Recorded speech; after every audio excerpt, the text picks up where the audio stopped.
Hello everyone, welcome to Pratibaddh series. So as you know, आज हम topic 2 करेंगे, that is fundamental rights in DPSPs. देखिए, ये topic बहुत ज़्यादा इंपॉर्टेंट है। हमेशा हर साल आपको मेंस में कोई ना कोई टॉपिक ज़रूर देखने को मिलता है फंडामेंटल राइट्स और डीपीएसपीस से।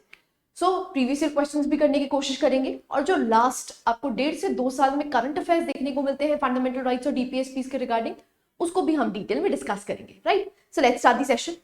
अब आप यहाँ पर देख सकते हैं, सबसे पहला जो हम आर्टिकल डिस्कस करें दैट इज आर्टिकल 14। ना जब हम आर्टिकल 14 की बात करते हैं तो ये क्या कहता है? It is right to equality. Now I would tell you the basics. I hope आपने प्रीलिम्स के लिए बेसिक सारे कवर किए होंगे। तो आर्टिकल 14 टू आर्टिकल 18 आपको क्या देखने को मिलते हैं? That is free, that is right to equality. Now जब हम आर्टिकल 14 की बात करते हैं तो आपको दो कॉन्सेप्ट देखने को मिलते हैं, एक है इक्वालिटी बिफोर लॉ और एक है इक्वल प्रोटेक्शन ऑफ लॉ। जब हम इक्वालिटी बिफोर लॉ की बात करते हैं तो वो एवी डाइसी का कॉन्सेप्ट आपको देखने को मिलता है। अब इसके प्रिंसिपल्स क्या कहते हैं? सबसे पहले absolute supremacy of the law. ना इक्वालिटी बिफोर लॉ कहता क्या है, क्या डिफाइन करता है? It is absolute supremacy of law. So जो पनिशमेंट है it is only for the breach of law. अगर आप लॉ को ब्रीच करोगे तभी पनिशमेंट मिलेगी, not for any other reason. ऐसे ही discretion undermines legal supremacy and discretion links to arbitrariness risking people's legal freedom। ऐसे ही दूसरा कॉन्सेप्ट जो इससे रिलेटेड है, it is equality before law. अगर इक्वालिटी बिफोर लॉ की बात करते हैं तो यहां पर यह कहा है कि इक्वल सब्जेक्शन होगी हर सिटीजन की in front of ordinary law. Law के सामने सब बराबर है, चाहे फिर वो रिच हो चाहे पुअर हो, इट डज नॉट मैटर। आप अगर लॉ के सामने सब बराबर यहां पर एग्जिस्ट करते हैं। All ranks and positions are subject to ordinary courts, not special ones. Special courts और लॉज थ्रेटन इक्वालिटी। सो अगर यहाँ पर कोई स्पेशल लॉ बनाया गया है या स्पेशल कोर्ट्स बनाई गई हैं तो एक तरह से इक्वालिटी को थ्रेटन किया जाता है। राइट, ऐसे ही अगर हम बात करते हैं pre dominance of legal spirit, तो तीसरा कॉन्सेप्ट, तीसरा प्रिंसिपल आपको एबीडाइसी का देखने को मिलता है, it is predominance of legal spirit. So जो इंडिविजुअल राइट्स हैं they arise from court definitions.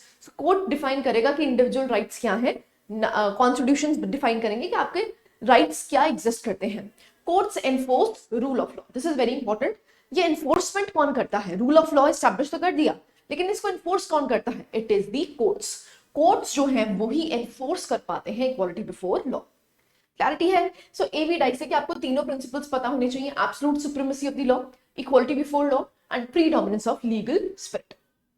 Next हम बात करते हैं, एज आई टोल्ड यू, आपको जब हम आर्टिकल 14 पढ़ते हैं बेसिक्स में तो आपने जरूर रीड किया होगा, यहाँ पर हम दोनों टर्म्स पढ़ते हैं, इक्वालिटी बिफोर लॉ और equal protection of law. Right, now अगर हम यहाँ पर बात करते हैं इक्वल प्रोटेक्शन ऑफ लॉ की, तो इक्वल प्रोटेक्शन ऑफ लॉ क्या प्रिंसिपल क्या कहता है? तो आप देख लेते हैं, all persons in similar circumstances, this is very important. Similar circumstances में सारे इंसान जो है, all persons are treated alike and privileges with in privileges and liabilities, similar to equal protection clause of the 14th amendment in US Constitution। ये जो 14th amendment US Constitution में हुई थी उसी से आपको देखने को मिलता है, उसी से इंस्पायर होता हुआ आपको equal protection of law देखने को मिलता है। सो बेसिकली ये इंश्योर करता है application of same law without any discrimination to all the similarity situated. So similarly situated जो इंडिविजुअल्स हैं उनके लिए जो लॉ है वो बराबर रहेगा, इक्वल रहेगा। ठीक है, तो all persons in similar circumstances are treated alike. Now context and scope की बात करते हैं, it does not imply to identical treatment for everyone. Identical treatment नहीं होता, but those in similar circumstances. Example ले लेते हैं, आपको एक पुअर देखने को मिलता है और एक रिच देखने को मिलता है, कौन आराम से जस्टिस सिस्टम को एक्सेस कर पाएगा? एक रिच इंसान, ऑब्वियसली बात है, क्योंकि इसके पास रिसोर्सेज है, ये पैसा खर्च कर सकता है, ये अच्छे से अच्छा लॉयर ले सकता है और ये अपने आप को जस्टिस प्रोवेल करवा सकता है। लेकिन ऑन दी अदर हैंड, क्या पुअर की कंडीशन वैसी ही है रिच के जैसी? नहीं। तो यहां पर आपको देखने को मिलता है, पहले इनकी सर्कमस्टांसेस को इक्वल किया जाएगा।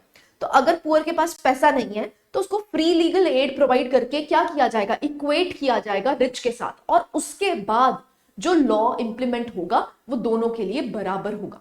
तो पहले सिमिलर सिचुएशंस को क्रिएट किया जाएगा, उसी के बाद आपको देखने को मिलेगा कि दोनों की जो सर्कमस्टांसेस हैं वो इक्वल है। क्लैरिटी है? आई होप आपको समझ आएगा कि इक्वल प्रोटेक्शन ऑफ लॉ का मतलब क्या होता है।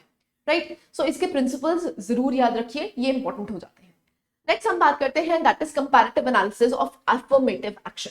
ना जब हम अफर्मेटिव एक्शंस की बात करते हैं, जो कि आर्टिकल 15 में आपको देखने को मिलता है, स्पेशली जब हम 15 क्लॉज 3 की बात करते हैं, 15 क्लॉज 4 की बात करते हैं, तो वहां पर आपको देखने को मिलता है, लिखा गया है कि स्टेट स्पेशल प्रोविजंस बना सकती हैं वुमेन एंड चिल्ड्रन के लिए या socially and educationally backward classes के लिए। तो एक तरह से स्पेशल प्रोविजंस का मतलब क्या है, there is an affirmative action that can be taken, right. So इसलिए हम आर्टिकल 15 की बात कर रहे हैं। तो आप यहाँ पर देख सकते हैं कुछ कंपैरेटिव एनालिसिस जो कि हम रिगार्डिंग करेंगे एफर्मेटिव एक्शन की। तो ऑब्जेक्टिव देख सकते हैं, जो यूएसए है, it uses affirmative action to expand diversity. India uses affirmative action to address historical injustices. This is very important, यहाँ पर आपको डिफरेंस देखने को मिलता है। जब हम यूएसए में बात करते हैं जो एफर्मेटिव एक्शन की है, तो वहां पर आप देख सकते हैं, वहां पर एक्सपैंड डाइवर्सिटी को एक्सपैंड करने के लिए यहाँ पर यूटिलाइज किया जाता है एफर्मेटिव एक्शन।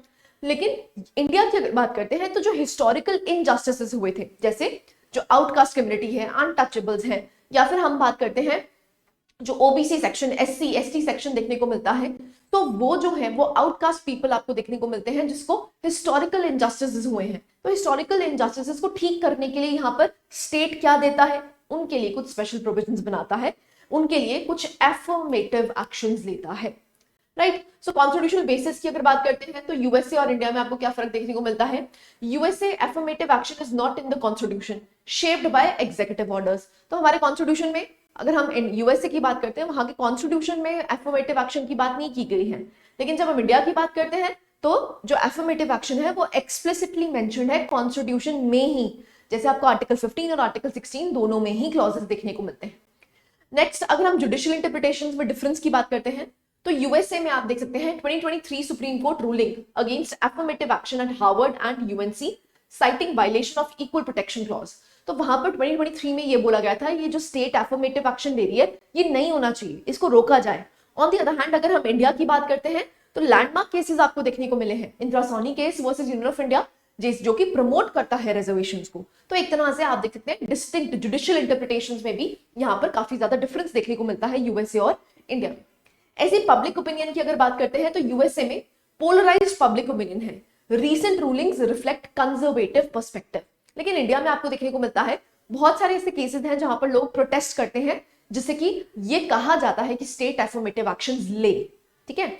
ऐसे ही हम बात करते हैं एग्जिबिट की, अगर बात करते हैं Sana Boniya Satyanarayana versus government of Andhra Pradesh. तो यहाँ पर आप देख सकते हैं जो आंध्र प्रदेश प्रिजन पॉलिसी है, it classifies prisoners into those guilty of crimes against women and others. तो आप देख सकते हैं हमारे लॉज भी एक्चुअली में क्या है, एफर्मेटिव एक्शन लेते हुए दिखते हैं। Even our constitution promotes what, the affirmative action of the state. Clarity है। सो एफर्मेटिव एक्शन हमने यहाँ पर कंपैरिजन किया है जिसमें हम यूएसए और इंडिया को कंपेयर कर रहे हैं। नेक्स्ट हम मूव करते हैं आर्टिकल 15 और 16। सो आप देख सकते हैं अगर हम रिलेशनशिप टू आर्टिकल 14 की बात करते हैं तो आर्टिकल 15 क्लॉज 1 क्या करता है, एक्सटेंड करता है आर्टिकल 14 का प्रिंसिपल ऑफ इक्वालिटी। ऐसे ही classification principle which applies to both article 14 and 15 आपको देखने को मिलता है। Article 14, 15, 16 they function as a unified code of constitutional guarantees. Article 15 clause 2 की बात करते हैं तो यहाँ पर जनरल प्रोहिबिशन दे रखी है। क्या जनरल प्रोहिबिशन है, it prohibits discrimination beyond state actions. Example देख लेते हैं, यहाँ पर एक्सक्लूसिव यूज है, claims for public resources like wealth must prove dedication to specific groups। so specific groups कौन कौन से एग्जिस्ट करते हैं, जो अनटचेबल्स आपको देखने को मिलते हैं, वहां पर उनकी जो मूवमेंट है वो रोकी गई थी। सो इसलिए यहाँ पर हमारे कॉन्स्टिट्यूशन में ही प्रोटेक्शन दी है कि स्टेट यहाँ पर डिस्क्रिमिनेट नहीं कर सकता on the basis of caste, right. Next हम बात करते हैं 15 क्लॉज 3 की। तो एक्सेप्शंस आपको देखने को मिलती है, as I have told you affirmative action हमारे कॉन्स्टिट्यूशन में ही गिवन है। तो आर्टिकल 15 क्लॉज 3 में क्या दे रखा है कि स्टेट स्पेशल प्रोविजंस कर सकती है, मतलब डिस्क्रिमिनेशन कर सकती है, जिसको पॉजिटिव डिस्क्रिमिनेशन कहा जाता है, किसके अगेंस्ट, विमेन एंड चिल्ड्रन के अगेंस्ट कर सकती है। तो एक्सेप्शंस आपको देखने को मिलती है। ऐसे ही यहाँ पर डिस्क्रिशनरी प्रोविजन आपको देखने को मिलता है 15 क्लॉज 4 में, जिसमें ये कहा गया है कि बेसिकली इनेबल करता है कि स्टेट यहाँ पर एफर्मेटिव एक्शन ले सकता है एससी एसटी ओबीसी कम्युनिटी को लेते हुए। सो यहाँ पर आप देख सकते हैं enables but does not mandate reservation, mandatory नहीं है बट हाँ इनेबल करता है कि आप रिजर्वेशन दे सकते हैं, जिससे कि यहाँ पर हम क्या प्रोवाइड कर पाए, उनको एक तरह से इक्विटी प्रोवाइड कर पाए। So as I have told you equality is a goal, equality goal है, इक्विटी उसका रूट है, ठीक है। तो इक्विटी का मतलब क्या होता है, जिसको जितनी जरूरत है अब उतना प्रोवाइड किया जाए। तो एससी एसटी क्या है, लोअर वर्ग आपको देखने को मिलता है, जिनको क्या करने की जरूरत है, एम्पावर करने की जरूरत है। जिससे कि इक्विटी बना पाए। जब इक्विटी होगी तभी तो इक्वालिटी मेंटेन होगी। तो यहाँ पर जो आर्टिकल 15 क्लॉज 4 है वो एक्चुअली क्या करता है, इनेबल करता है स्टेट को कि वो पॉजिटिव एफर्मेटिव एक्शंस ले सकते हैं इन कम्युनिटी के रिगार्डिंग। क्लैरिटी है। ऐसे ही अगर हम बात करते हैं आपको social and educationally backward classes, ना एज आई टोल्ड यू यहाँ पर social and educationally backward classes लिखा हुआ है ना, उसके लिए आप देख सकते हैं डिटर्मिनेशन आपको 15 क्लॉज 4 में देखने को मिलती है। It lacks specific criteria, as such specific criteria नहीं है, तभी कमेटी बिठाई गई थी। और पहली कमेटी आपको देखने को मिलती है काका कलेलकर कमेटी, जिसमें आपको देखने को मिलता है डिफाइन किया गया था कि सोशली और एजुकेशनली बैकवर्ड क्लासेस कौन सी हैं। तो एज सच हमारे कॉन्स्टिट्यूशन ने डिफाइन नहीं किया है, बट हाँ यहाँ पर कमिटीज से माना गया है SC ST OBC कम्युनिटी आपको किसके तहत देखने को मिलती है, socially and educationally backward classes. So court assesses criteria set by the state. So supreme court की अप्रोच क्या रही है, balancing state resources and the rights of all citizens, emphasising on maintaining efficiency. ये बहुत इंपॉर्टेंट है कि आप reservation दे रहे हैं, इट्स फाइन, लेकिन रिजर्वेशन के साथ साथ आपको ये चेक करना है कि एफिशिएंसी भी हो और पब्लिक इंटरेस्ट में सब कुछ हो। Avoiding caste perpetuation in defining backward classes. तो कास्ट परपेचुएशन नहीं होनी चाहिए। अगर हम ओबीसी की बात कर रहे हैं, तो अगर हम ओबीसी की बात करें, बैकवर्ड क्लासेस की बात कर रहे हैं, तो वहां पर कास्ट स्पेसिफिक ना हो। नेक्स्ट जुडिशियल प्रोपोजिशन की अगर बात करते हैं, जो बैकवर्डनेस है ये दोनों ही बोथ सोशल और एजुकेशनल होनी चाहिए। दिस इज वेरी इंपॉर्टेंट, क्योंकि यहाँ पर हमारे कॉन्स्टिट्यूशन में सोशली एंड एजुकेशनली बैकवर्ड लिखा गया है। Next comparable to schedule caste and schedule tribes. Caste is a factor but cannot dominate the criteria of backwardness. तो इन्होंने बोला कास्ट एक फैक्टर हो सकता है, but that does not mean कि सिर्फ यही कास्ट वाले बैकवर्ड हो सकते हैं, कोई और कास्ट वाले भी बैकवर्ड हो सकते हैं। तो बैकवर्डनेस का सोल क्राइटेरिया कास्ट नहीं होना चाहिए। This is what they said, ठीक है। नेक्स्ट अगर हम बात करते हैं poverty occupation and location contribute to backwardness. So इसके साथ साथ कास्ट के साथ साथ अगर हम बात करते हैं तो पॉवर्टी भी देखनी चाहिए, ऑक्यूपेशन क्या कर रहे हैं और लोकेशन कैसी है, उससे भी बैकवर्डनेस को जज करना चाहिए। Backwardness can be defined without relying on caste. So that is what I have said, I have told you कि सिर्फ कास्ट के बेसिस पे आप बैकवर्डनेस नहीं यहाँ पर ले सकते।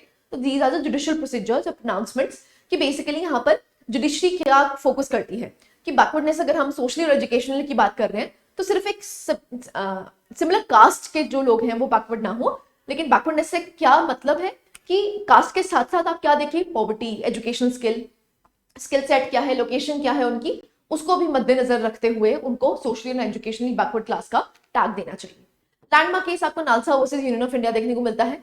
Recognise civil and political rights for transgender community. So एक तरह से आप कह सकते हैं यहाँ पर इक्वालिटी को मेंटेन करने की बात की गई है। ट्रांसजेंडर जो है they are categorized socially and educationally backward. अब क्या ये कास्ट से बिलोंग करते हैं? नहीं, लेकिन ट्रांसजेंडर्स को क्या माना गया है? बैकवर्ड क्लासेस का माना गया है।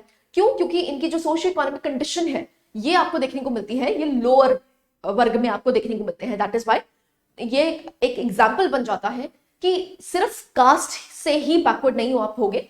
यहाँ पर NALSA versus union of India में जो ट्रांसजेंडर्स हैं जिनको एक्चुअली में आप कह सकते हैं कैटेगराइज किया गया था socially and educationally backward, they are eligible for reservations similar to OBCs. Clarity है?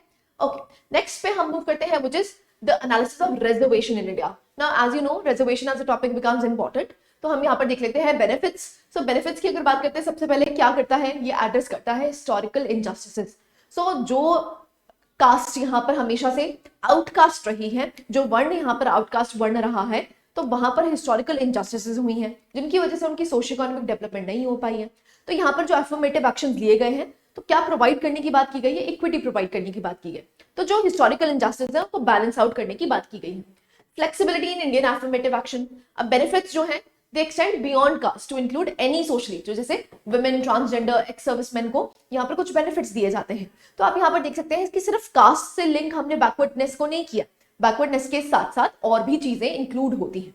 ऐसे ही एनरिचमेंट ऑफ डाइवर्सिटी। अब ये क्या करता है? ये वल्नरेबल सेक्शंस को एक्सेस दे देता है, किसका? एजुकेशन का, जॉब एम्प्लॉयमेंट का, जिससे कि उनको क्या प्रोवाइड कर पाए, हम एक तरह से उनको एम्पावर कर पाए सोशली और इकोनॉमिकली।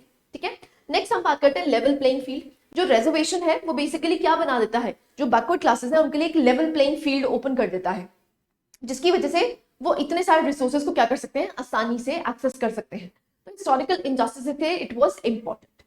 ऐसे ही अगर हम टेंजिबल बेनिफिट्स की बात करते हैं, high demand for reservation by various communities underscores their effectiveness. Obvious बात है, यहाँ पर इफेक्टिव है तभी तो आपको देखने को मिलता है बहुत सारी कास्ट क्या डिमांड करती हैं कि हमें भी क्या दिया जाए, रिजर्वेशन कोटा दिया जाए।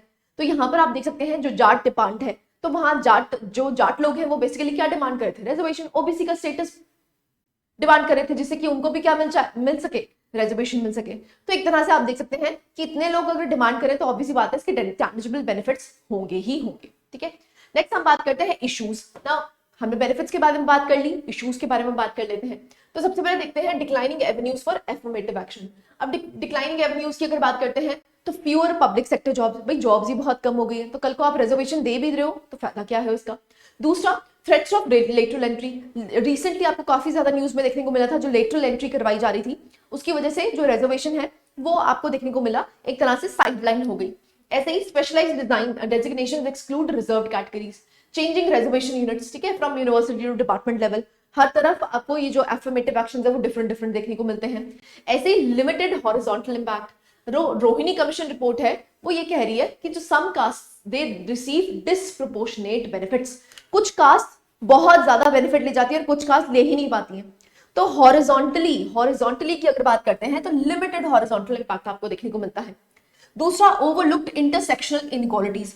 अब इसने ओवरलुक कर दिया है, कैसे आप देख सकते हैं यहाँ पर कॉम्प्लेक्स डिसएडवांटेज, जैसे जो एससी डिसेबल्ड फीमेल है, अब वो वल्नरेबल में से भी वो मोर वल्नरेबल है, उनके लिए क्या, उनके लिए अफर्मेटिव एक्शन अगर आपने लिया भी है लेकिन वो उसको एक्सेस ही नहीं कर पा रही है।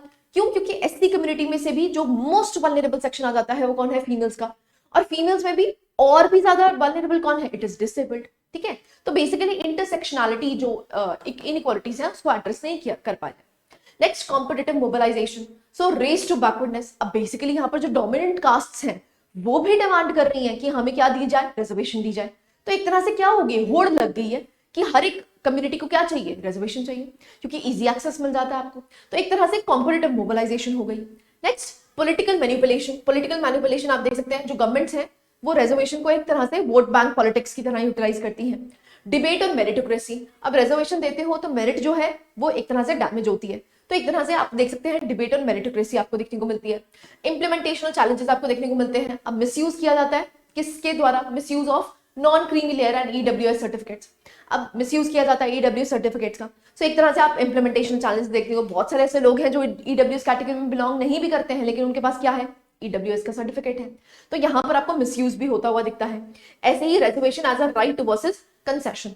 राइट है कि कंसेशन है, देखो राइट का मतलब होता है कि मेरा हक है, कंसेशन का मतलब क्या है, यहाँ पर एक तरह से स्टेट की लाइबिलिटी नहीं है, मैंडेटरी नहीं है उसके लिए। ठीक है, तो आप देख सकते हैं legally no fundamental right to reservation seen as enabling provision. So यहाँ पर ये कहा गया है कि भाई राइट नहीं है, हक नहीं है, एक इनेबल्ड प्रोविजन है, स्टेट अगर चाहे तो कर सकती है, लेकिन स्टेट जो है वो वोट बैंक पॉलिटिक्स के को प्रमोट करने के लिए एक्चुअली में रिजर्वेशंस देती है। क्लैरिटी है? ठीक है, so these are some of the issues that are related with reservation in India. Next हम बात करते हैं रीजन डिबेट्स आपको क्या देखने को मिलती है, sub categorization of OBC. Now as I told you OBC की सब कैटेगराइजेशन की बात करी गई है, तो it proposes creating sub categories within OBCs. OBCs में सब कैटेगरीज बनाई जाए। ओबीसीज करंटली रिसीव कितनी रिसीव करते हैं, 27% रिजर्वेशन, ये आपने स्टैटिक पोर्शन में जरूर पढ़ा होगा। डोमिनेंट कास्ट जो है वो डिमांड कर रही है रिजर्वेशन, जैसा कि मैंने आपको बताया जो मराठास हैं, पटेल्स हैं, जाट्स हैं, कपूस हैं, ये जो डोमिनेंट कास्ट रह चुके हैं वो भी डिमांड कर रहे हैं क्या, रिजर्वेशन की। Reservation for Muslims and Christians. अब प्रेजेंटली जो सुप्रीम कोर्ट है वो रिजर्वेशन राइट अप्लाई करती है किसको, हिंदूज को, सिख्स को, बुद्धिस्ट को, under the constitution schedule caste order 1950। अब कौन डिमांड कर रहा है, मुस्लिम्स और क्रिश्चियंस भी डिमांड कर रहे हैं, क्योंकि वहां कहते हैं कि हमारे यहाँ पर भी कास्ट सिस्टम एग्जिस्ट करता है, क्योंकि कास्ट सिस्टम हम किससे जोड़ते हैं, हिंदुओं से जोड़ते हैं। तो यहाँ पर जो रिजर्वेशन सिस्टम आपको देखने को मिलता है जिसमें एससी, एसटी, ओबीसी आपको देखने को मिलते हैं वो हिंदूज के हैं। तो यहाँ पर एससी जो मुस्लिम्स हैं, क्रिश्चियंस हैं, वो भी डिमांड कर रहे हैं रिजर्वेशन की। Next, local reservation in private sector. अब आपको कुछ यहाँ पर देखने को मिलता है, जैसे हरियाणा की जो employment of local candidates act 2020 है वो रिजर्व करती है 75% of private jobs for local residents. अब प्राइवेट जॉब्स में भी आपको क्या देखने को मिल रही है, रिजर्वेशन देखने को मिल रही है। तो ये आपको रीसेंट डिबेट्स देखने को मिलती है regarding reservation in India. Next हम बात करते हैं that is demands for OBC status bye dominant caste. अब इसके क्या बेनिफिट्स, क्या ड्रॉबैक्स आपको देखने वो देख लेते हैं। So who are OBCs. अब ओबीसीज को क्लासिफाई करा जाता है by the government of India, जो कि सोशली और एजुकेशनली बैकवर्ड है। नाउ एक हेटेरोजेनस ग्रुप है जिसमें डाइवर्स सोसाइटल और आपको इकोनॉमिक क्रिएशंस देखने को मिलती हैं। ना की डिमांड क्या है, डोमिनेंट कास्ट जो जाट है, मराठास है, पाटीदार्स है, they are seeking OBC reservation. तो जो डोमिनेंट कास्ट है वो भी एक्चुअली में क्या डिमांड कर रही है, ओबीसी रिजर्वेशन डिमांड कर रही है। रीजंस क्या है, सक्सेस ऑफ एफर्मेटिव एक्शंस, लोगों को लगता है कि भाई बहुत आसानी से यहाँ पर नौकरियां मिल गई, तो हमें भी क्या चाहिए, रिजर्वेशन चाहिए। दूसरा आपको देखने को मिलता है relative deprivation compare to others. अब रिलेटिव डेप्रिवेशन का मतलब क्या है कि चाहे फिर हम डोमिनेंट कास्ट से बिलोंग करते हैं, लेकिन हम क्या है, सोशली और एजुकेशनली बैकवर्ड है, दूसरी कास्ट से ये कास्ट पीछे रह गई, इसलिए आपको लगता है कि यहाँ पर इनको लगता है कि हमें क्या मिलनी चाहिए, रिजर्वेशन मिलनी चाहिए। दूसरा, economic shifts, under performing agriculture and land fragmentation. अब लैंड फ्रैगमेंटेशन की वजह से जो ये एग्रीकल्चर बढ़िया कर पा रहे थे, ग्रीन रेवोल्यूशन का सबसे ज्यादा बेनिफिट आपको पंजाब और हरियाणा में देखने को मिलता है, लेकिन हरियाणा के जो जाट हैं वो बेसिकली आज क्या डिमांड कर रहे हैं, रिजर्वेशन की डिमांड कर रहे हैं। क्यों? क्योंकि जो एग्रीकल्चर है वो रेम्यूनरेटिव नहीं है, इसलिए उनको लगता है कि एग्रीकल्चर को छोड़ के हम कहीं और मूव करें। ठीक है, नेक्स्ट हम बात करते हैं shrinking private sector job opportunities. Private sector की जॉब अपॉर्चुनिटीज भी श्रिंक हो रही हैं और कोई रेलेवेंट स्किल्स इनके पास एज सच नहीं है, जिसकी वजह से ये डिमांड करते हैं रिजर्वेशंस। क्लैरिटी है? नेक्स्ट आता है रीजंस फॉर रिजेक्शन, रिजेक्ट क्यों किया गया। देखो सबसे पहले तो क्या है, अगर यहाँ पर हम और भी ज्यादा रिजर्वेशन बढ़ाएंगे तो जो 50% वाली सीलिंग है वो ध्वस्त हो जाएगी, है ना। तो एक्सीड्स 50% रिजर्वेशन कैप इंद्रासानी केस में ये कहा गया था कि 50% से आप ज्यादा रिजर्वेशन नहीं रख सकते हैं। Not meeting the socially and educationally backward class criteria, देश पांडे अगर हम बात करते हैं वो भी डिमांड कर रहे हैं यहाँ पर रिजर्वेशन की, लेकिन वो तो मीट ही नहीं करते सोशली और एजुकेशनली बैकवर्ड क्लासेस को। तो यहाँ पर आप देख सकते हैं, जो अगर हम रिजर्वेशन की बात कर भी रहे हैं तो आर्टिकल 15 में क्या लिखा है कि यहाँ पर स्टेट पॉजिटिव स्पेशल प्रोविजंस बना सकता है, मर्जी है उसकी, मैंडेटरी नहीं है, लेकिन हाँ इनेबलिंग प्रोविजन है यहाँ पर कि इनेबल कर सकता है स्टेट को कि वो क्या कर सकते हैं, सोशली और एजुकेशनली बैकवर्ड क्लासेस को क्या दे सकते हैं, रिजर्वेशन दे सकते हैं। लेकिन आपको ये सब चीजें नहीं देखने को मिलती है। देश पांडे एग्जाम्पल है। ऐसे anxiety is based more on perception than empirical evidence. As such evidence नहीं है, लेकिन आप इमोशनल कॉन्टेक्स्ट पे आप ज्यादा प्ले कर रहे हैं। ठीक है, नेक्स्ट सुप्रीम कोर्ट की ऑब्जर्वेशन क्या रही है, reservation not only the solution for advancing backward classes, emphasis on providing free education. उन्होंने बोला कि सिर्फ रिजर्वेशन देके काम नहीं चलेगा, अगर कोई कम्युनिटी को रिलेटिव डेप्रिवेशन लग रही है तो यहाँ पर स्टेट को स्टेप्स लेने चाहिए जिससे कि वो उनका स्किल सेट, उनकी एजुकेशन लेवल और उनका स्किल सेट बढ़ा के क्या करे, सोशियो इकोनॉमिक कंडीशन ठीक करे, जिससे कि रिजर्वेशन लेने की जरूरत ही नहीं पड़ेगी। तो यहाँ पर सुप्रीम कोर्ट ने ऑब्जर्वेशन ये दी है। राइट, सो आई होप अब आपको समझ आएगा क्या रीजंस हैं और क्या क्यों हमने इसको इंप्लीमेंट नहीं किया। ठीक है, नेक्स्ट हम बात करते हैं दैट इज सब कैटेगराइजेशन ऑफ ओबीसीज, जो कि बहुत ज्यादा न्यूज में रहा है। राइट, सो अगर हम बैकग्राउंड की बात करते हैं तो 1955 में पहला बैकवर्ड कमीशन बैठा था जो कि काका लेकर के तहत बैठा था। उसके बाद 1979 में आपको मंडल कमीशन देखने को मिलता है और 2015 में जो एनसीबीसी है, national commission for backward classes, उन्होंने प्रपोज किया जो एक्सट्रीमली बैकवर्ड क्लासेस हैं उसको ए ग्रुप में डाल दिया जाए, ग्रुप ए में, जो कि सोशल, एजुकेशनल और इकोनॉमिक बैकवर्डनेस जिनमें देखने को मिलती है। नेक्स्ट आता है मोर बैकवर्ड क्लासेस। मोर बैकवर्ड क्लासेस को ग्रुप बी में डालो जो कि वोकेशनल ग्रुप्स हैं। ऐसे ही जो बैकवर्ड क्लासेस है ग्रुप सी में डालो जो कि रिलेटिवली फॉरवर्ड है। तो ओबीसी को 3 भागों में डिवाइड कर दो, ग्रुप ए में, ग्रुप बी में, ग्रुप सी में। ग्रुप सी जो रिलेटिवली फॉरवर्ड हो चुके हैं, ग्रुप बी जो मीडियोकर है, ग्रुप सी जो बहुत वल्नरेबल है। ठीक है, सो यहाँ पर आप कह सकते हैं, यहाँ पर जो एनसीबीसी है उन्होंने बोला कि इसकी सब कैटेगराइजेशन करी जाए। सो नीड फॉर सब कैटेगराइजेशन क्या है, अनइक्वल बेनिफिट्स हैं। जो प्रोग्रेसिव हो चुके हैं वो सबसे ज्यादा बेनिफिट्स ले जाते हैं, बाकी को बेनिफिट्स नहीं मिलते। दूसरा आप देख सकते हैं इकोनॉमिक इंबैलेंस है। सो आप देख सकते हैं जो इकोनॉमिकली स्ट्रॉन्गर ओबीसीज हैं दे benefit more than most of the backward groups. ऐसे ही सचर कमीशन की अगर बात करते हैं, जो मुस्लिम ओबीसीज हैं under represented 40.7% of Muslims are OBCs.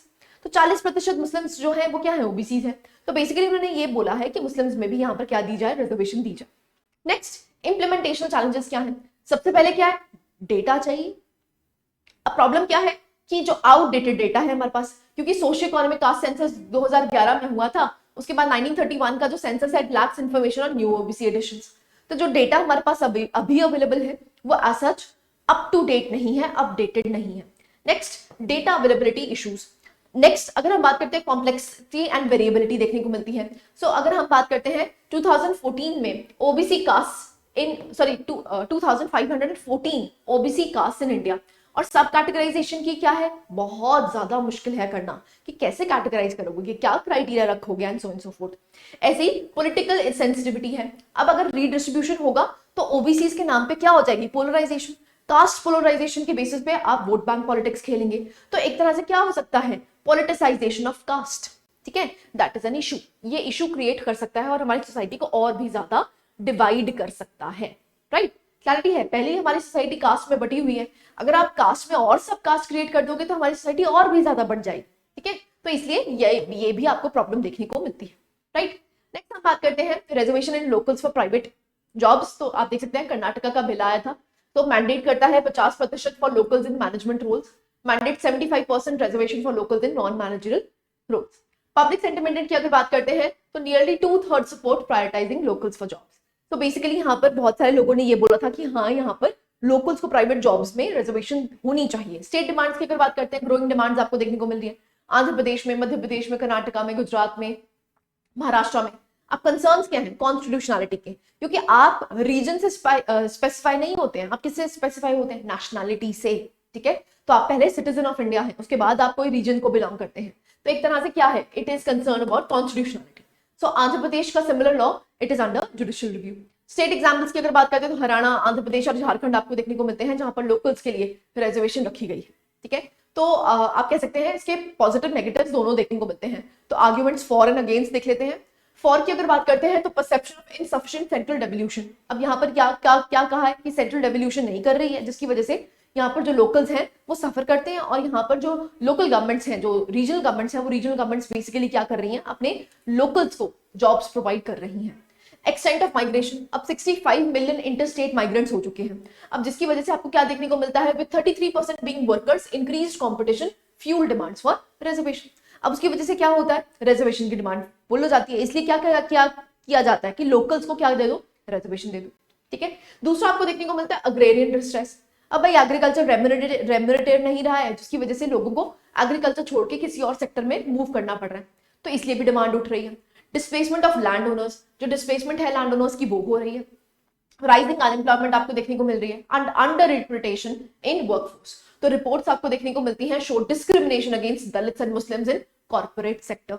तो यहाँ पर जब रिजर्वेशन रख दी जाएगी तो यहाँ पर आपको डाइवर्सिटी देखने को मिलेंगी, लेकिन इसके अगेंस्ट भी है। सबसे पहला किसका, आर्टिकल 16 का वायलेशन है, क्योंकि आर्टिकल 16 रिस्ट्रिक्ट करता है reservation based on residence. Residence के बेसिस पे आप यहाँ पर रिजर्वेशन नहीं दे सकते हैं, तो एक तरह से आर्टिकल 16 को ही वायलेट किया जाता है। आर्टिकल 19 की वायलेशन है, क्योंकि जो रिजर्वेशन है private sector employment conflicts with citizens right to practice any profession, ठीक है।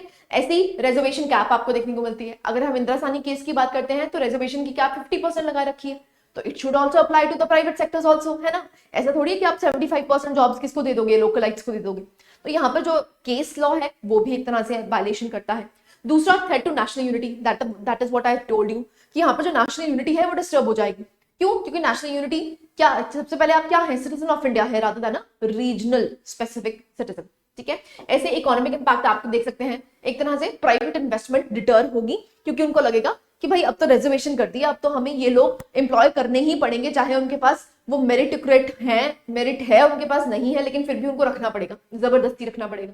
तो प्राइवेट सेक्टर इसके लिए डिस्करेज होगी, वो इन्वेस्टमेंट नहीं करेगी। क्लैरिटी है, ठीक है। So arguments for and arguments against. Next हम मूव करते हैं आर्टिकल 19 पे। आर्टिकल 19 की अगर बात करते हैं, right to freedom of speech and expression है, जो कि काफी ज्यादा आपको न्यूज में देखने को मिलता है। सो राइट टू साइलेंस, ये आपको किस में देखने को मिला था, it was SC ruling in P A Jacob versus the superintendent of police, ठीक है। तो याद रखना है, अगर आपके पास right to freedom of speech and expression है तो आपके पास राइट टू कीप साइलेंस भी है। Right to receive information, this is also important, this is under right to freedom of speech and expression. So आप इन्फॉर्मेशन भी receive कर सकते हैं। Public has the right to know public acts, which is UP versus Raj Narain case. ऐसे government accountability requires public access to information, disclosure by candidate for informed voting, ये आपको case laws देखने को मिलते हैं। फ्रीडम ऑफ एक्सप्रेशन की बात करते हैं, एक्सप्रेशन एक्सटेंड्स बियॉन्ड वर्ड्स, सिर्फ वर्ड्स नहीं, एक्सप्रेशंस भी आपको देखने को मिलते हैं। Voting seen as an expression of choice, ठीक है। सो जो नोटा एक्चुअली में इंट्रोड्यूस किया गया था वो PUCL versus union of India में कहा गया था कि भाई वो भी एक्चुअली में क्या है, एक्सप्रेशन है, it is a form of expression, कि हम किसी भी कैंडिडेट को पसंद नहीं करते हैं तो नोटा की वैलिडिटी लेके आओ, ठीक है। नेक्स्ट अगर हम बात करते हैं employees freedom of press, so expression में आपको फ्रीडम ऑफ प्रेस देखने को मिलती है। पिकेटिंग एंड डेमोन्स्ट्रेशन की अगर बात करते हैं, अगर पीसफुल पिकेटिंग है, it is a form of free speech, ठीक है। ऐसे ही right to travel abroad, travel restrictions impact expression abroad, जो कि मेनका गांधी केस में आपको देखने को मिला। Right to dissent in democracy, it is also a part of right to freedom of speech and expression. And commercial advertisements की अगर बात करते हैं, it excludes commercial advertisement, promotion as speech, trade focus जो आपको देखने को मिलती है, ठीक है। तो ये सारे ही राइट्स आपको किसके तहत देखने को मिलते हैं, freedom of speech and expression. Now अगर हम क्रिमिनल डिफेमेशन की बात करते हैं, ये आपको काफी ज्यादा न्यूज में देखने को मिला था जब राहुल गांधी को जो आपकी गुजरात हाई कोर्ट है वहां पर सजा दे दी गई थी कि आपने डिफेमेशन किया है और 2 साल से अबव की सजा मिल गई थी। उसके बाद वो सुप्रीम कोर्ट गए थे और सुप्रीम कोर्ट ने रूलिंग पे स्टे लगाया था, है ना। तो यहाँ पर क्रिमिनल डिफेमेशन काफी ज्यादा न्यूज में रहा है, इसलिए हम उसको रीड कर लेते हैं। सो डेफिनेशन की अगर बात करते हैं तो डिफेमेशन क्या है, basically it is injuring a person's character, ठीक है, फेम और रेपुटेशन बाय फॉल्स और मलिशियस स्टेटमेंट्स। तो फॉल्स या मलिशियस स्टेटमेंट से आप किसी को डिफेम करना चाहते हैं, तो that is known as criminal defamation. Now types of defamation, एक लिबल होता है, एक स्लैंडर होता है। लिबल की बात करते हैं तो ये रिटन डिफेमेटरी स्टेटमेंट होता है। स्लैंडर की अगर बात करते हैं तो स्पोकन है, ठीक है। So Indian law threats both libel and slander as criminal offences. तो हमारे यहाँ पर लिबल और जो स्लैंडर है दोनों ही क्रिमिनल डिफेमेशन के तहत आपको देखने को मिलते हैं। लीगल फ्रेमवर्क की बात करते हैं तो भारतीय न्याय संहिता एक्ट जो 2023 का आपको देखने को मिलता है, उसका सेक्शन 354 क्लॉज 2 है। Criminal defamation punishable by imprisonment up to 2 years, 2 साल तक की आपको पनिशमेंट हो सकती है अगर यहाँ पर आपका ऑफेंस कन्विक्शन क्रिएट होती है। तो जुडिशियल स्टैंड पॉइंट्स क्या है, Subramanian Swamy versus union of India, supreme court upheld criminal defamation balancing free speech and protection of reputation. तो भाई फ्री स्पीच के नाम पे आप कुछ भी नहीं बोल सकते हो, तो एक बैलेंस क्रिएट होना चाहिए। This was said in Subramanian Swamy versus union of India. दूसरा, law commission report affirms reputation as a facet of article 21। अब ये आर्टिकल 21 को अपहोल्ड करता है। आर्टिकल 19 क्लॉज 2 की अगर बात करते हैं तो यहाँ पर ये बोला है कि भाई आपको freedom of speech and expression तो दिया है, लेकिन क्या है, इट इज रिस्ट्रिक्टेड। ऐसा नहीं है कि आपकी जो मन में आए वो करो। तो आर्टिकल 19 क्लॉज 2 में आपको क्या दे रखा है, कुछ रिस्ट्रिक्शंस भी दे रखी हैं, ठीक है, जो कि क्या करता है, एक तरह से अलाउ करता है restriction on freedom of speech and expression, right. Next हम बात करते हैं that is global context of criminal defamation. Globally क्या है, तो प्रेवलेंस आप देख सकते हैं, UNESCO data 160 countries world wide criminalised defamation. तो 160 कंट्रीज ऐसी हैं जो क्रिमिनलाइज करती हैं किसको, डिफेमेशन को। Arguments for retaining criminal defamation क्यों होनी चाहिए, कि आज भी आपको हमारे एक्ट के तहत 354 के तहत आपको देखने को मिलता है, सेक्शन है। सो स्ट्रॉन्गर डिटरेंट, एक क्रिमिनल पनिशमेंट है, फाइन्स, इम्प्रिजनमेंट्स, डिटर्स इंटेंशनल डिफेमेशन। तो एक तरह से आपने जब अगर जानबूझ के किसी को डिफेम करने की कोशिश की है तो एक तरह से आपको पनिशमेंट मिलनी चाहिए। दूसरा, public interested in protecting reputation, भाई किसी की रेपुटेशन है उसको प्रोटेक्ट करने के लिए क्रिमिनल डिफेमेशन का क्लॉज होना ही होना चाहिए।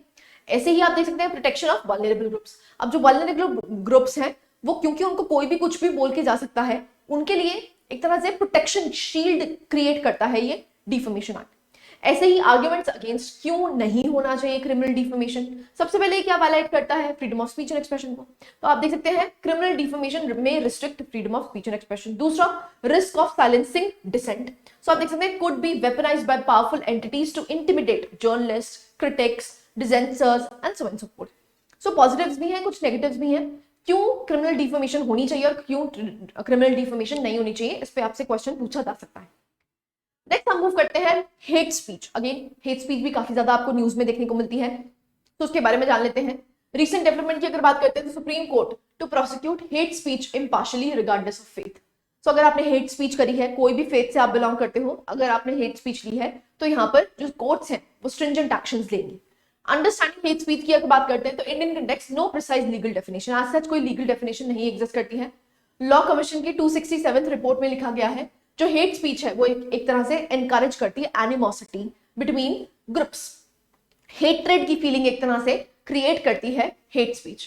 तो आप देख सकते हैं on race, ethnicity, gender, sexual orientation और religious belief.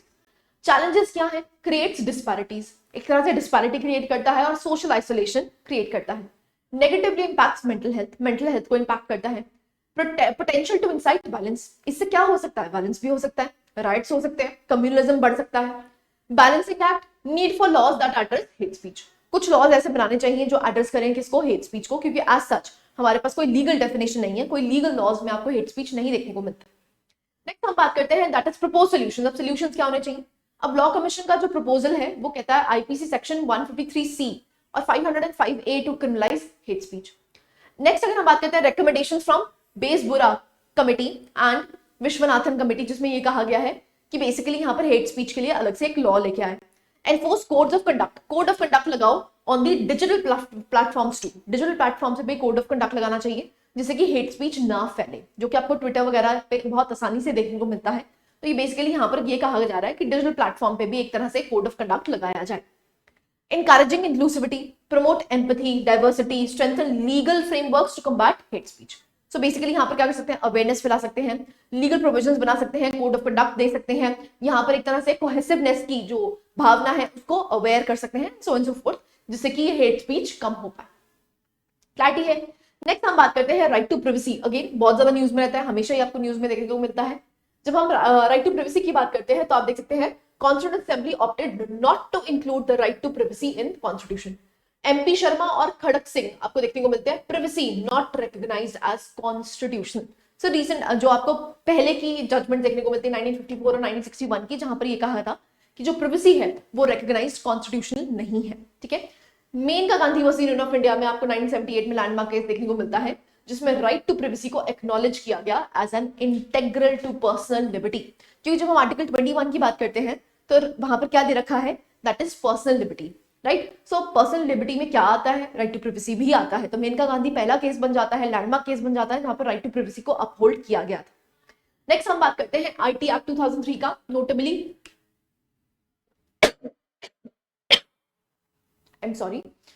Notably silent on privacy protections.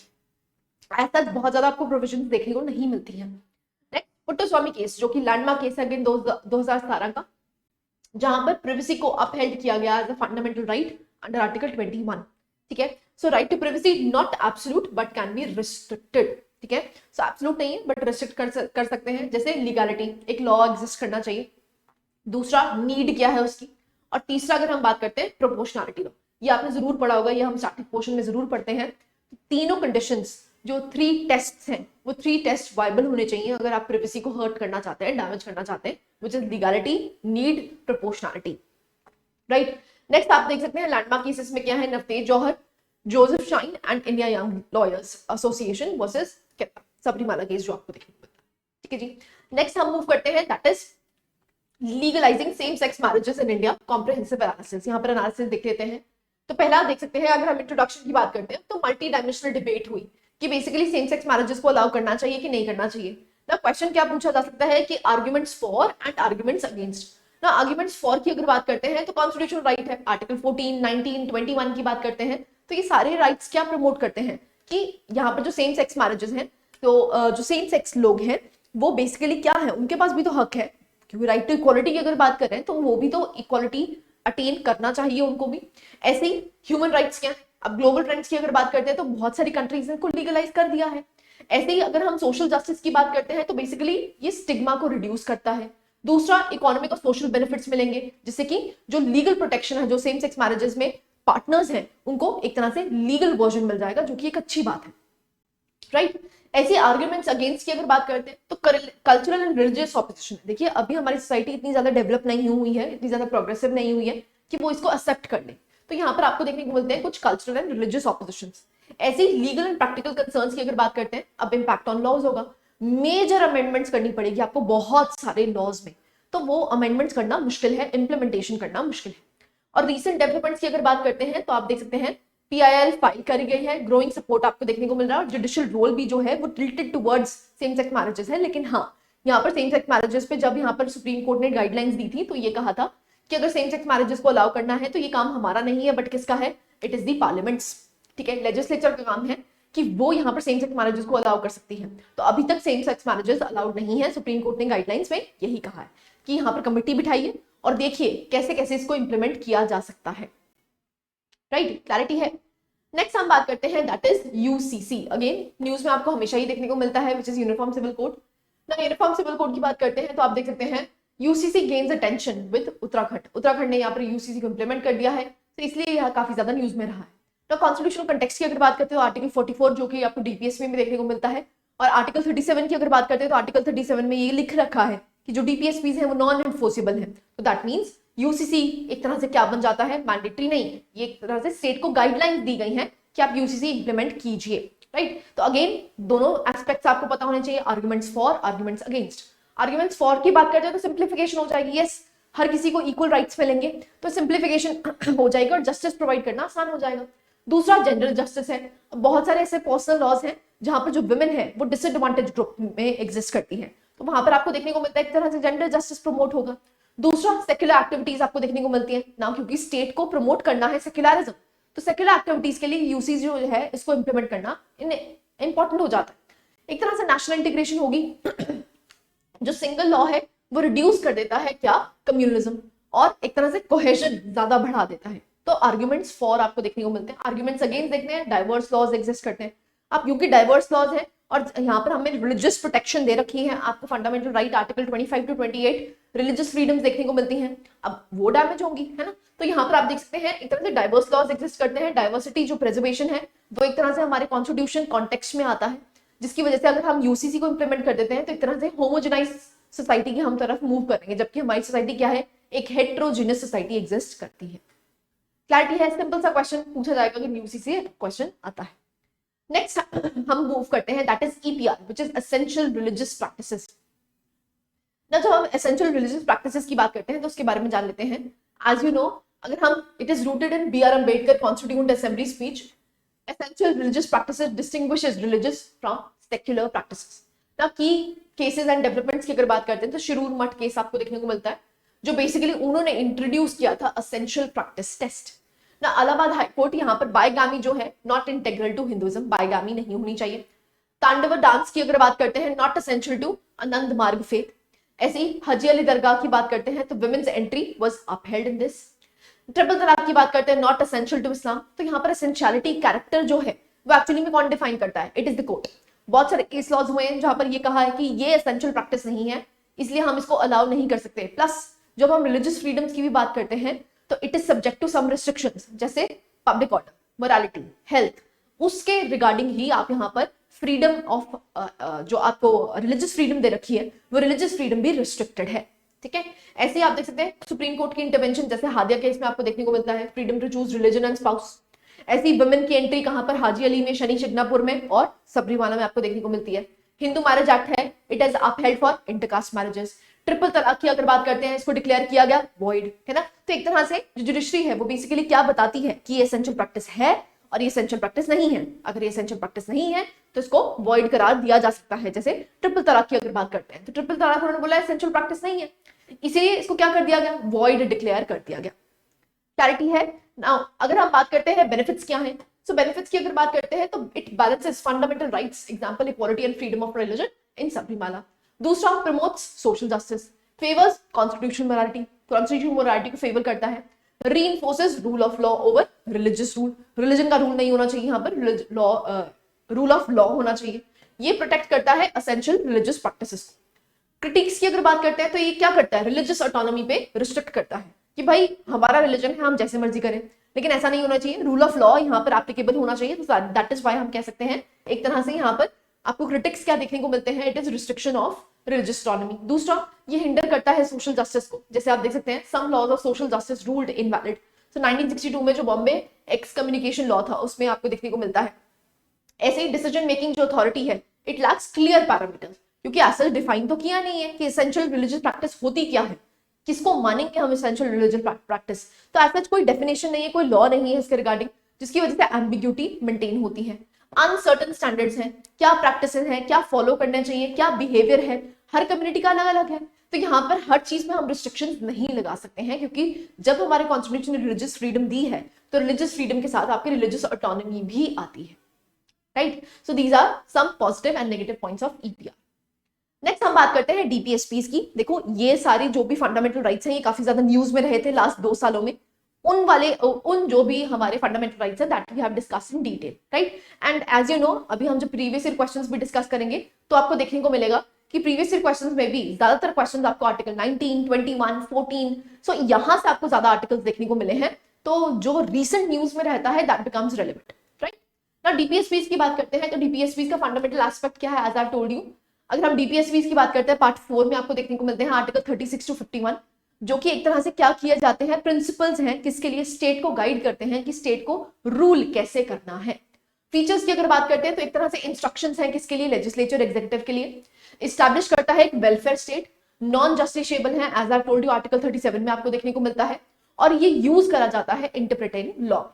ना reasons DPSPs are non justiciable. क्यों हमने इसको नॉन जस्टिसेबल बनाया था, सबसे पहले हमारे पास इतने ज्यादा फाइनेंसेस ही नहीं थे कि हम इनको फंडामेंटल राइट्स बना पाते हैं। तो लिमिटेड फाइनेंशियल रिसोर्सेज एग्जिस्ट करते हैं, डाइवर्सिटी है, सोशियो इकोनॉमिक चैलेंजेस एग्जिस्ट करते हैं, और to avoid government preoccupation with over enforcement, ज्यादा एनफोर्समेंट हो जाती तो गवर्नमेंट हमेशा ही इससे प्री ऑक्यूपाइड रहती। दूसरा Ambedkar, government accountable to electorate if DPSPs ignored. अब अगर डीपीएस को इग्नोर करोगे तो आपको वोट नहीं पड़ेंगे, तो एक तरह से आप क्या बन गए, अकाउंटेबल तो बन ही गए, है ना, तो अकाउंटेबिलिटी तो क्रिएट हो ही गई। नेक्स्ट अगर हम बात करते हैं constituent assembly perspective, concern over enforceability due to limited resources and Ambedkar's assurance of political accountability. As I've told you, जब डीपीएसपीज को डाल दिया गया, चाहे फिर वो नॉन एनफोर्सेबल है, लेकिन अगर आप उसको प्रॉपर्ली इंप्लीमेंट नहीं करोगे, अगली बार उस सरकार को वोट ही नहीं मिलेंगे, क्योंकि डीपीएसपीज किसके लिए जरूरी है, फंडामेंटल है गवर्नेंस के लिए। तो गवर्नेंस अगर हमें इंप्रूव करनी है तो डीपीएसपीज को इंप्लीमेंट करना ही होगा, तो पॉलिटिकल अकाउंटेबिलिटी ऑटोमेटिकली आ, ठीक है, क्लैरिटी है ना। डीपीएसपीज की कैटेगरीज देख लेते हैं, तो सोशलिस्टिक, गांधीयन, लिबरल, इंटेलेक्चुअल और की अमेंडमेंट्स की अगर बात करते हैं तो 42nd, 44th, 86 और 97th अमेंडमेंट से क्या क्या ऐड किया गया है। Now this particular slide is for your prelims, ठीक है, प्रीलिम्स में आपने इसको रट्टे लगाए होंगे, सोशलिस्टिक प्रिंसिपल्स कौन से हैं, गांधीयन प्रिंसिपल्स कौन से हैं, लिबरल इंटेलेक्चुअल प्रिंसिपल्स कौन से हैं, कौन कौन से हमने अमेंडमेंट के थ्रू यहाँ पर ऐड किए हैं। आई डोंट थिंक सो ये बताने की जरूरत है, अब आप इसको आराम से अपने आप रीड कर सकते हैं। नाउ हम यहाँ पर क्रिटिसिज्म और यूटिलिटी देख लेते हैं। सबसे पहले क्रिटिसिज्म की बात करते हैं, लीगल फॉर्म नहीं है, लीगल फोर्स नहीं एग्जिस्ट करती है, जैसे केटी शाह ने कहा था इट इज पायस सुपरफ्लुअस, ठीक है। ऐसे ही नसीरुद्दीन ने कहा था no better than new year's resolution, कि भाई न्यू ईयर रेजोल्यूशन का मतलब क्या है कि न्यू ईयर रेजोल्यूशन लेते हैं लेकिन हम उसको कभी फुलफिल नहीं करते। तो डीपीएसपी को ये कहा गया है कि एज सच ये क्या है, सिर्फ कहने के लिए है, क्योंकि लीगल फोर्स इसके लिए कोई नहीं है, इलॉजिकली अरेंज्ड है। तो आप देख सकते हैं neither classified not properly arrange, arrangement proper नहीं है, तभी हम खुद क्लासिफाई करते हैं ये सोशलिस्टिक प्रिंसिपल्स हैं, ये गांधीयन प्रिंसिपल्स हैं, ये लिबरल इंटेलेक्चुअल हैं। हमारे कॉन्स्टिट्यूशन में ऐसी सेग्रीगेशन नहीं दे रखी है, ठीक है। नेक्स्ट हम बात करते हैं कंजर्वेटिज्म। सो आप देख सकते हैं Ivor Jennings, ghost of Fabian socialism, question relevance for 21st century. कुछ ऐसे प्रोविजंस हैं जो 21st सेंचुरी के लिए बहुत ज्यादा आप देख सकते हैं एक तरह से इररेलेवेंट हो जाती है, रिडंडेंट हो जाती है। नेक्स्ट कॉन्स्टिट्यूशनल कॉन्फ्लिक्ट्स आपको देखने को मिलते हैं, conflict potential between centre state, president, PM, governor, CM, limits policy choices, policy choices को लिमिट कर देता है। क्यों? क्योंकि स्टेट को गाइडलाइंस दे रखी है, भाई आपको इसी डायरेक्शन में पॉलिसीज बनानी है। यूटिलिटी की अगर बात करते हैं तो एलएम सिंह ने कहा है life giving provisions to the constitution. Again ये जो वर्ड्स हैं आप यूटिलाइज कर सकते हैं मेंस में, this is known as value addition, ठीक है। तो ऐसा नहीं है कि सिर्फ डीपीएसपी के नेगेटिव पॉइंट्स ही, पॉजिटिव पॉइंट्स भी हैं, क्योंकि एक तरह से स्टेट को गाइडलाइंस मिल जाती हैं कि आपको काम कैसे करना है। अगर आप ऐसा काम नहीं करोगे तो अकाउंटेबिलिटी है, यहाँ पर क्या है, आपकी सरकारें चेंज कर दी जाएंगी। तो यहाँ पर आप देख सकते हैं एक तरह से अकाउंटेबिलिटी क्रिएट करता है और एक तरह से रूल्स एंड रेगुलेशंस बनाने के लिए एक फ्रेमवर्क दे देता है। जुडिशियल प्रोनाउंसमेंट्स के लिए डीपीएसपी बहुत क्रूशियल रोल निभाता है। तो पॉजिटिव पॉइंट्स भी एग्जिस्ट करते हैं, राइट। नेक्स्ट हम बात करते हैं the conflict between fundamental rights and DPSPs, इसके बारे में जान लेते हैं। सो आप यहाँ पर देख सकते हैं सबसे पहले इनिशियल केस जो चमकम दोरेजन केस हुआ था, जो fundamental rights and they were deemed supreme over DPSPs. ऐसे अमेंडमेंट्स की अगर बात करते हैं तो first amendment, fourth amendment, 17th amendment में यहाँ पर आपको इंप्लीमेंट किया गया था कुछ सर्टन डीपीएसपीज। गोलकनाथ केस की अगर बात करते हैं तो उन्होंने बोला जो फंडामेंटल राइट्स हैं cannot be amended to DPSPs implementation. ऐसे ही अगर हम बात करते हैं पार्लियामेंट का रिस्पॉन्स 24th और 25th अमेंडमेंट से क्या रहा है, उन्होंने बोला है कि जो पार्लियामेंट के पास है वो पूरी पावर है, कल को वो फंडामेंटल डीपीएसपी को चेंज करना चाहते हैं वो पूरा चेंज कर सकते हैं। अगर वो डीपीएसपी को इंप्लीमेंट करना चाहते हैं तो वो फंडामेंटल राइट्स को भी क्या कर सकते हैं, डीरेल कर सकते हैं। तो एक तरह से यहाँ पर पार्लियामेंट ने किसको सुप्रीम कर दिया था, डीपीएसपी को सुप्रीम कर दिया था, जो कि आपको article 39 clause B, article 39 clause C देखने को मिलता है, जिसमें ये कहा गया था कि अगर आर्टिकल 14 और 19 डैमेज हो रहे हैं तो होने दो, इट डज नॉट मैटर। तो एक तरह से डीपीएसपी को क्या दे दी थी, प्रिमेसी पोजीशन दे दी, तो वहां से आपको कॉन्फ्लिक्ट देखने को मिला। तो केशवानंद भारती केस में जो 25th अमेंडमेंट है उसको वैलिड करार दिया गया, बट जुडिशियल रिव्यू मेंटेन करा गया as a basic structure. 42nd amendment से यहाँ पर आप देख सकते हैं allowed fundamental rights amendment for any DPSP beyond 39B and 39C। Minerva Mills case में ये कहा गया कि जो भी आपने कॉन्स्टिट्यूशन में अमेंडमेंट्स की हैं 42nd अमेंडमेंट के थ्रू, वहां पर उसको नलिफाई किया जाता है। और अब कहा गया था कि मिनर्वा मिल्स केस में कहा गया था कोई भी प्रिमेसी में नहीं है, ना फंडामेंटल राइट ऊपर है ना ही डीपीएसपी ऊपर है, दोनों इक्वेट है, दोनों इक्वल है और इन दोनों का बैलेंस बना के चलना चाहिए, राइट। ओके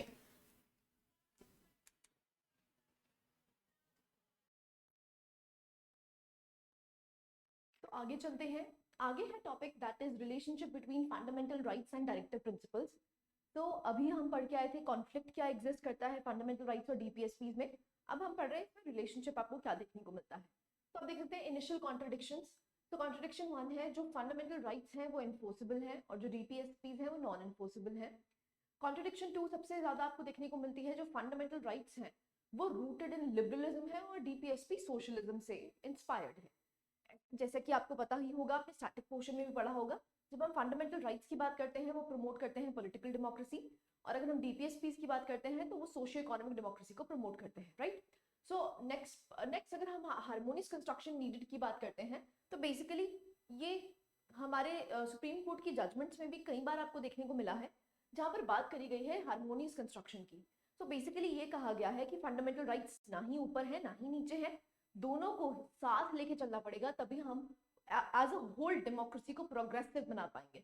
क्योंकि डेमोक्रेसी के लिए आपको पॉलिटिकल सोशल इकोनॉमिक डेमोक्रेसी दोनों ही चाहिए, ठीक है। तो आप देख सकते हैं harmonious construction needed. Fundamental rights and DPSP दोनों कॉम्प्लीमेंट्री है ना, they are not contradictory. So political democracy needs social and economic democracy, नहीं तो पॉलिटिकल डेमोक्रेसी हो ही नहीं पाएगी। तो it should go hand in hand. Historical background की अगर बात करते हैं तो Nehru report and the constituent assembly propose them as integrated, दोनों ने ही प्रपोज किया था इंटीग्रेटेड करने के लिए, लेकिन इसको सेपरेट किया गया ड्यू टू मेनी रीजंस जो कि हम पढ़ के आए हैं। Role of DPSP in judicial interpretation की अगर बात करते हैं तो public interest threshold. Now legislation based on DPSP often needs public interest standard in fundamental rights challenges. So जब भी फंडामेंटल राइट को चैलेंज करना होता है तो और डीपीएसपी को इंप्लीमेंट करना होता है, फंडामेंटल राइट्स को आप नीचे करते हैं as compare to DPSPs. So DPSPs जब इंप्लीमेंट किए जाते हैं स्टेट के द्वारा तो वहां पर एक फैक्टर चाहिए, और फैक्टर कौन सा है? पब्लिक इंटरेस्ट, ठीक है। इंटरप्रिटेटिव प्रेफरेंस की अगर बात करते हैं तो एम्बिगुअस लॉज हैं should favour DPSPs aligned interpretation. And fundamental rights interpretation context की अगर बात करते हैं तो फंडामेंटल राइट्स जो है it is interpreted in the light of DPSPs to establish a balanced constitutional approach. So as I've told you, Minerva Mills case आपको यहाँ पर जरूर याद रखना है, क्योंकि मिनर्वा मिल्स केस में ही ये कहा गया था कि जो फंडामेंटल राइट्स हैं और डीपीएसपीज हैं दोनों ही हमारी डेमोक्रेसी को प्रोग्रेसिव बनाने के लिए जरूरी है, और एक हार्मोनियस बैलेंस होना चाहिए दोनों के बीच में, फंडामेंटल राइट्स और डीपीएसपीज के बीच में, राइट। क्लैरिटी है ना। Limits on DPSP rule. So courts जो है they can not strike down laws solely for DPSP non compliance. कोई लॉज को ऐसा नहीं कर सकते हैं कि भाई क्योंकि वो आप नॉन कंप्लाइंट है डीपीएसपी से तो हम उस लॉ को वैलिड ही करार नहीं करेंगे। ऑन द अदर हैंड जब वायलेशन ऑफ फंडामेंटल राइट्स होता है और वो बेसिक स्ट्रक्चर डॉक्ट्रिन को क्या कर रहा है, हर्ट कर रहा है, डैमेज कर रहा है, तो उन लॉज को ही अनकॉन्स्टिट्यूशनल करार दे दिया जाता है। लेकिन डीपीएसपीज में ऐसा वैलिड नहीं है, क्योंकि डीपीएसपीज क्या है? नॉन एनफोर्सिबल है। Balanced judicial approach. So as I have told you, यहाँ पर बैलेंस्ड अप्रोच होनी चाहिए। Approach protects against judicial overreach, right. So conclusion हम ये कह सकते हैं कि it clarifies distinct DPSP roles, limits judicial intervention, respects separation of power, right. So this was the last topic. Now we will discuss the previous year questions. Now previous year questions बहुत important हो जाते हैं। Fundamental rights और DPSP से कौन कौन से questions frame होते हैं वो अब आपको थीम्स पता चल जाएंगी। तो ये आपको क्वेश्चंस देखने को मिलते हैं। 2023 का फंडामेंटल राइट्स से रिलेटेड है। So the construction of India is a living document, is a living instrument with capabilities of enormous dynamism. It is a constitution made for a progressive society. Next हम बात करते हैं fundamental right से ही question पूछा गया है। Right of movement and residence throughout territory of India are freely available to the Indian citizen, but these rights are not absolute. तो simple question है, एब्सोल्यूट नहीं है। As we know fundamental rights हमारे qualified है। Comment करने के लिए बोला है। फंडामेंटल राइट से ही नेक्स्ट क्वेश्चन भी आपको देखने को मिलता है। Examine the scope of fundamental rights in the light of latest judgement of the supreme court, right to privacy. So right to privacy which is article 21, उससे क्वेश्चन पूछा गया है। अगेन आर्टिकल 21 से ही क्वेश्चन आपको देखने को मिलता है। Does the right to clean environment entail legal regulation on burning crackers during Diwali? Discuss in the light of Article 21 of the Indian Constitution and judgment of the Apex Court in this regard. DPSP से related है. Discuss the possible factors that inhibit India from enacting for its citizen a uniform civil code as provided for in the directive principles of the state policy. UCC हम discuss भी करके आए हैं, तो UCC पे question आपको देखने को मिलता है directive principle of state policy related. तो आप यहाँ पर देख सकते हैं हमेशा ही फंडामेंटल राइट्स को करंट अफेयर से जोड़ा गया है, ठीक है। तो कोई भी ऐसा क्वेश्चन देखने को नहीं मिलेगा जहां पर आप कह सकते हैं प्योरली स्टैटिक है, आपको डायनामिसिटी देखने को मिलेगी। आप ये वाला क्वेश्चन भी अगर कहते हैं तो वहां पर भी आपको देखने को मिलता है कि ये एक तरह से डायनेमिक, क्योंकि उन्होंने पूछा है एक लिविंग इंस्ट्रूमेंट है जिसमें कैपेबिलिटीज हैं एनॉर्मस डायनामिसिटी की। तो बेसिकली यहाँ पर आपसे पूछा गया है जो की जजमेंट्स हैं वो आपको यहाँ पर डिफाइन करनी और ये बताना है कि कैसे हमारा एक कॉन्स्टिट्यूशन एक प्रोग्रेसिव इंस्ट्रूमेंट बना हुआ है, राइट। सो डिस्कस कर लेते हैं। पहला क्वेश्चन यही है, जो constitution of India it is a living document. तो आप देख सकते हैं इंट्रोडक्शन आप कर सकते हैं, which is designed for a progressive society evolving and changing needs, right. So amendments जो कि एक्चुअली में फ्लेक्सिबिलिटी ऑफ प्रोग्रेस बताता है। तो आप देख सकते हैं फर्स्ट अमेंडमेंट हुई, 7th अमेंडमेंट हुई, 9th amendment, 73rd amendment, 94th amendment, 101st amendment and so and so fourth. और एक तरह से जो एम्बिट है फंडामेंटल राइट्स का वो बहुत ज्यादा एक्सपांड किया गया है। तो आप देख सकते हैं आर्टिकल 21 में जितनी कितनी ज्यादा एक्सपेंशन हुई है, वो जैसे राइट टू डिग्निटी आपको देखने को मिला, custodial violence protection, right to livelihood, right to privacy, ये लैंडमार्क केसेस आपको देखने को मिले, जिसके तहत हम कह सकते हैं जो हमारा कॉन्स्टिट्यूशन है वो एक लिविंग डॉक्यूमेंट बन जाता है, एक डायनेमिक डॉक्यूमेंट बन जाता है, जो कि जैसे जैसे सोसाइटी चेंज कर रही है वैसे वैसे अपने आप को भी ढाल रहा है। तो अमेंडमेंट्स के थ्रू, जजमेंट्स के थ्रू आपका जो कॉन्स्टिट्यूशन है वो एक लिविंग डॉक्यूमेंट बन जाता है। क्लैरिटी है, ठीक है। तो क्वेश्चन 1 सिंपल ही था। नेक्स्ट क्वेश्चन में मूव करते हैं। उनसे आपने सिंपल क्वेश्चन पूछा गया था, right to freedom of movement and residence. अब ये तो दे रखा है लेकिन इट इज विद रिस्ट्रिक्शंस, वो एब्सोल्यूट नहीं है। तो सिंपल है, आप यहाँ पर देख सकते हैं इंट्रोडक्शन में आप देख सकते हैं 19 क्लॉज 1 सब क्लॉज डी आपको देखने को मिलता है, जो गारंटी करता है freedom of movement and residence of Indian citizens. Now, India's rights are absolute and are subject to reasonable restrictions. Restrictions दे रखनी है हमारे कॉन्स्टिट्यूशन itself में। तो आप देख सकते हैं राइट्स एंड रीजनेबल रिस्ट्रिक्शंस क्या एग्जिस्ट करती हैं। Freedom of movement, right to move freely across, and restricted अगर आप रिस्ट्रिक्शन की बात करते हैं, allows limitations for public interest और for the protection of scheduled tribes. तो ये रिस्ट्रिक्शंस आपको देखने को मिलती हैं। ऐसे 19 क्लॉज 1 सब क्लॉज ई की अगर बात करते हैं तो ये सिमिलर यहाँ पर आपको देखने को मिलता है। पब्लिक इंटरेस्ट और शेड्यूल्ड ट्राइब के प्रोविजंस जो है, प्रोटेक्शन जो है, उसके लिए यहाँ पर रिस्ट्रिक्शंस दे रखी हैं ना। केस लॉज इंपॉर्टेंट हो जाते हैं। केस लॉज आपको देखने को मिलता है state of Rajasthan versus union of India, upheld state law restricting non-residents entry in border areas for national security। ऐसे ही Kharak Singh versus state of Uttar Pradesh आपको देखने को मिलता है, right to movement is not absolute, reasonable restrictions are allowed, ठीक है। ऐसे ही आपको एक और केस लॉ देखने को मिलता है, Sundar Rajan versus state of Tamil Nadu, upheld residence restrictions near Kudankulam nuclear power plant for public safety, ठीक है। तो यहाँ पर आप विद द रिस्ट्रिक्शंस आपने यहाँ पर की सुप्रीम कोर्ट जजमेंट्स भी बता दी हैं जो एक्चुअली में इसको अपहोल्ड करता है। क्लैरिटी है, ठीक है। So this was your second question. Third question पे मूव करते हैं। थर्ड क्वेश्चन आपको देखने को मिलता है, that is scope of fundamental rights in the light of right to privacy. Right to privacy पे आपको क्वेश्चन देखने को मिला। अगेन देखिए, एज यू नो यहाँ पर आपको देखने को मिलता है कि जो आपके क्वेश्चन है वो करंट अफेयर से रिलेटेड है, तो ये इंपॉर्टेंट हो जाता है, ये आपको जरूर समझने की जरूरत है। Just a second. हाँ जी, ऑल राइट, ऑल राइट। सो यहाँ पर देख लेते हैं। सो इंट्रोडक्शन की अगर बात करते हैं तो फंडामेंटल राइट्स जो है वहां पर आपको दे रखा है right to privacy which is under article 21 ना। एवोल्यूशन की अगर बात करते हैं तो अर्लियर केसेस आपको Kharak Singh versus state of UP में देखने को मिला, it did not recognise privacy, उन्होंने प्रिवेसी को रिकॉग्नाइज नहीं किया था। लेकिन पुट्टुस्वामी केस जो कि लैंडमार्क केस बन जाता है, जिसमें ट्रिगर हुआ था ये आधार पॉलिसी कंसर्न से, it solidified privacy as a fundamental right and declared it under article 21 ना। टेस्ट फॉर प्रिवेसी 3 टेस्ट आपको देखने को मिलते हैं, लीगैलिटी, नीड और नेसेसिटी और प्रोपोर्शनैलिटी, ये आपको पता ही होगा।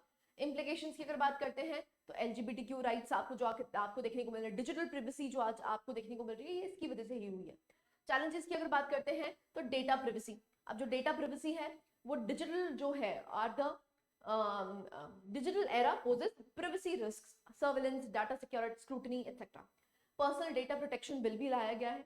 एंड आप देख सकते हैं एक तरह से, क्योंकि ये हमारा लिविंग कॉन्स्टिट्यूशन है, इसलिए आपको बहुत सारे चेंजेस आपको यहाँ पर इंट्रोड्यूस होते हुए दिखते हैं, जो कि आपको आर्टिकल 21 के तहत देखने को मिलते हैं। क्लैरिटी है।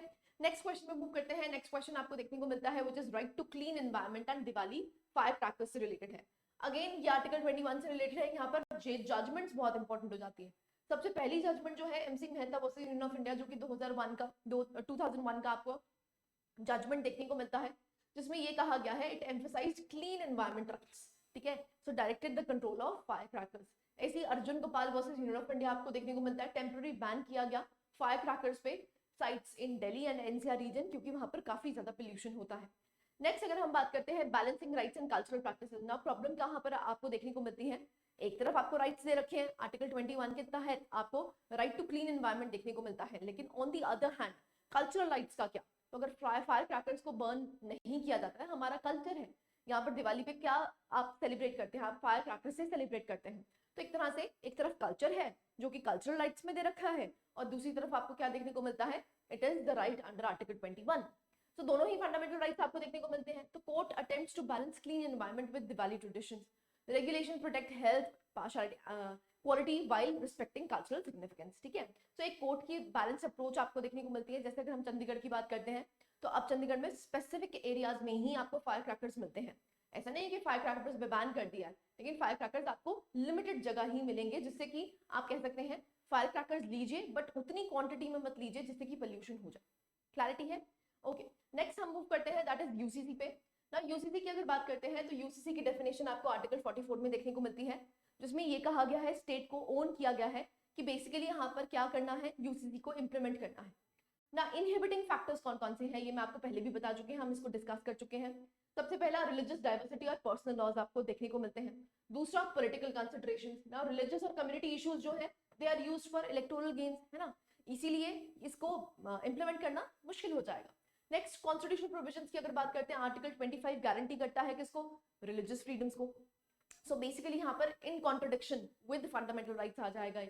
दूसरा फियर ऑफ मेजोरिटेरिज्म।